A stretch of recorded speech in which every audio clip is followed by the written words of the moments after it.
Bonjour, je suis cardiologue et en cardiologie, le traitement ultime, c'est la transplantation cardiaque.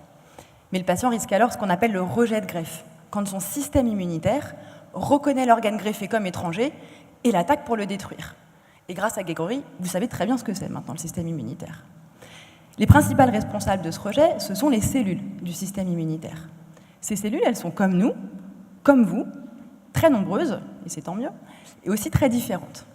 Très différentes déjà par les gènes qu'elles expriment. Les gènes, c'est un petit peu comme vos humeurs. Ce matin, avant de venir, vous aviez tous le même panel à votre disposition, mais vous n'avez pas tous choisi d'exprimer la même. Les molécules, c'est aussi ce qui permet de distinguer les cellules. C'est ce qu'elles portent à leur surface. Un petit peu comme vous avec vos accessoires, que vous avez choisis ce matin en fonction de votre humeur.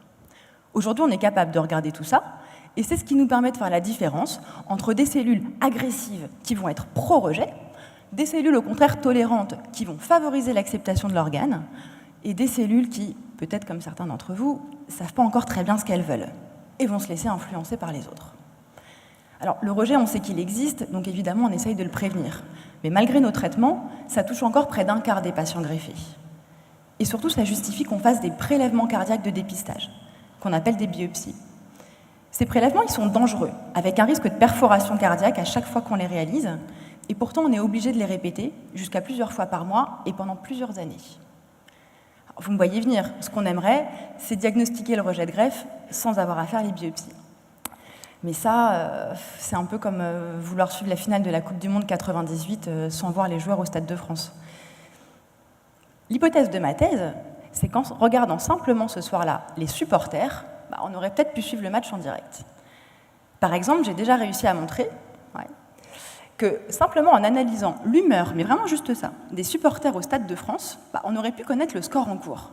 C'est-à-dire qu'en analysant les gènes exprimés par les cellules cardiaques, on peut faire la différence entre un cœur en rejet, un cœur sans rejet, et un cœur sans rejet, mais qui va bientôt en faire un. Alors, ce que je me demande maintenant, c'est si ça ne marcherait pas avec les supporters qui ne sont pas au Stade de France, qui seraient sur les Champs-Élysées, par exemple. C'est-à-dire en analysant les cellules, tout, les accessoires et leurs molécules, et ça en le regardant non pas sur des biopsies cardiaques, mais dans le sang.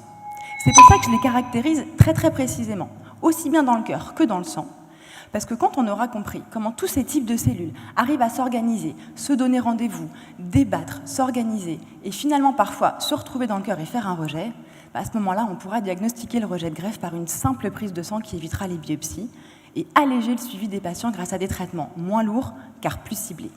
Parce que la transplantation cardiaque, c'est une grande aventure, très lourde sur le moment, mais aussi après.